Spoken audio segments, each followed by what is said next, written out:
Assalamu alaikum wa rahmatullahi wa barakatuh, and welcome back to the second session of two, the final session in fact, of not only today but of this week.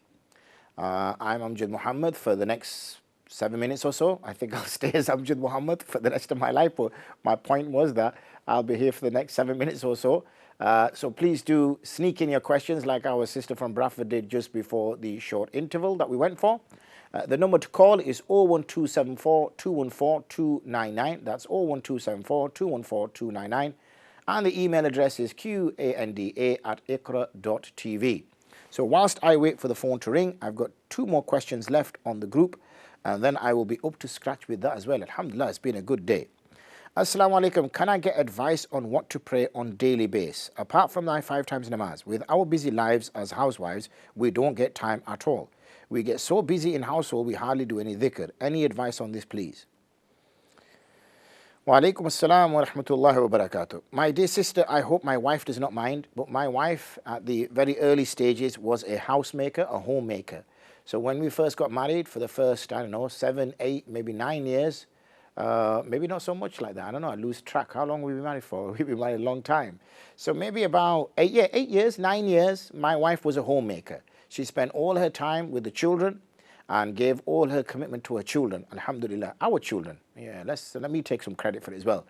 And she did, not only was she a homemaker, not only was she a mother, she spent a lot of time, alhamdulillah, in her ibadah as well. She used to worship Allah subhanahu wa ta'ala regularly, not just the 5 daily prayers, which is very difficult, I understand, but also the time for azkar. And there is plenty of time to do so.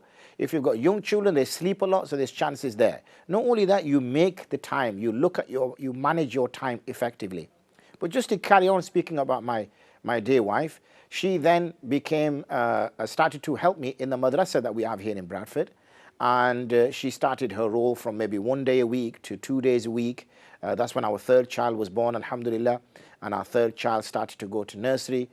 So 1 day a week, 2 days a week, eventually she became 5 days a week. And then she was doing, alhamdulillah, from, first thing in the morning, 8:30 in the morning till 9:30 at night.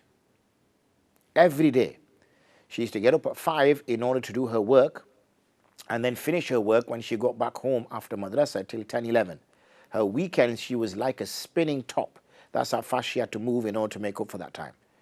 And she continued to be a housemaker. She continued to work with our adult children now, and continued to obviously be a wife as well, and as a daughter to her mother and father, and a sibling and a sister, and also, alhamdulillah, being a daughter-in-law and all the rest of it. Alhamdulillah, she managed it. She still to this day manages it. She's now a much older woman.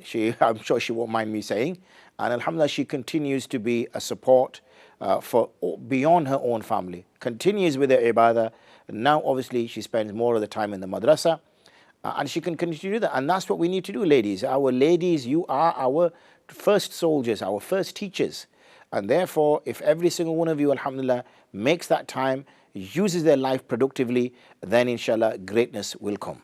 Greatness will come. Okay, last question, I think. Yep, last question, and then we will be done for the day. Get your call in. We've got a few minutes. 01274 214 299. So, assalamu alaikum. In Bangladesh, people use cracked Windows operating system. Cracked meaning, I don't know, must be stolen or something. So I want to learn about the computer operating systems called Ubuntu Linux. Hope I pronounced that right.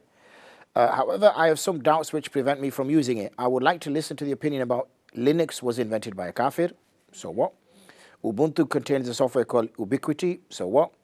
Their developers favor that the number 42 is the answer to the ultimate question of life, the universe and everything. It doesn't really matter. It contains a software called Ayatana. That being, it contains a folder called Dev. In Hindi, it means Lord. So is it shirk? I would like to know if it's permissible or not to use it. I will keep away from it if it's haram to use, but I would like to hear your opinion. Thank you very much. Wa alaikum assalam wa rahmatullahi wa barakatuh, my dear sister. There is nothing wrong in using this software.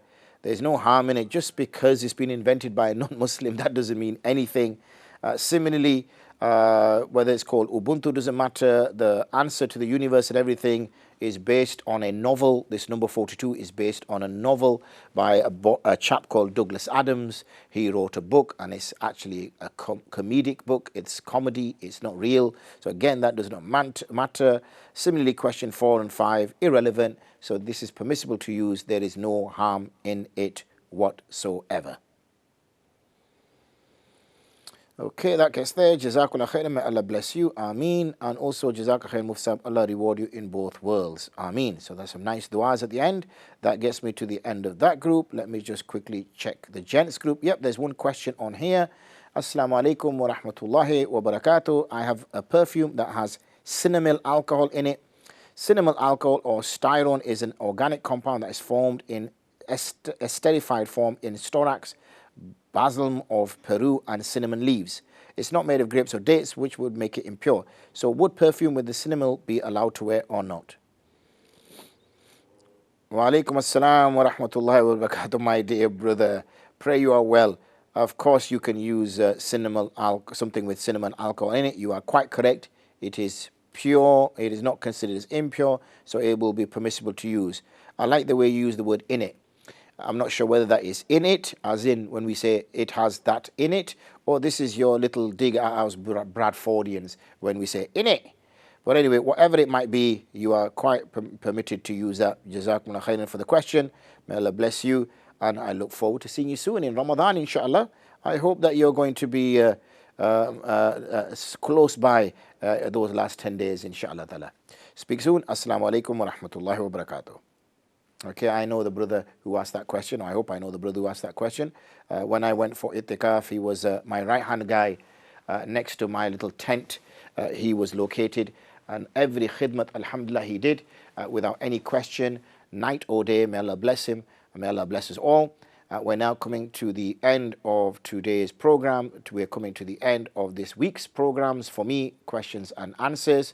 I pray that it has been a productive week, and I pray that you have gained from it. I pray that we have had a good week in the sense that we have done more good deeds than bad deeds, and those bad deeds we did, that they have been forgiven for us for all the good deeds that we've performed. Ameen. We look forward to next week, when it's going to be a jam-packed, heavy week with Maulana Imran here as well, and myself in the studio. So maybe you need some extra rest this weekend. But something surprising, I was at the gym a few days ago, and I met an old student, and he says, Ustaji, I'll see you at the gym on Sunday. I said, I don't come to the gym. He goes, no, Ustaji, you're going to come to my gym. We're going to do some BJJ. And I thought, that sounds interesting. For those who don't know, BJJ is Brazilian Jiu-Jitsu. And I've done nothing in Brazilian Jiu-Jitsu. So this is going to be pretty much one-sided. Anyway, let's see what Sunday brings. Speak soon. Assalamu alaikum wa rahmatullahi wa barakatuh.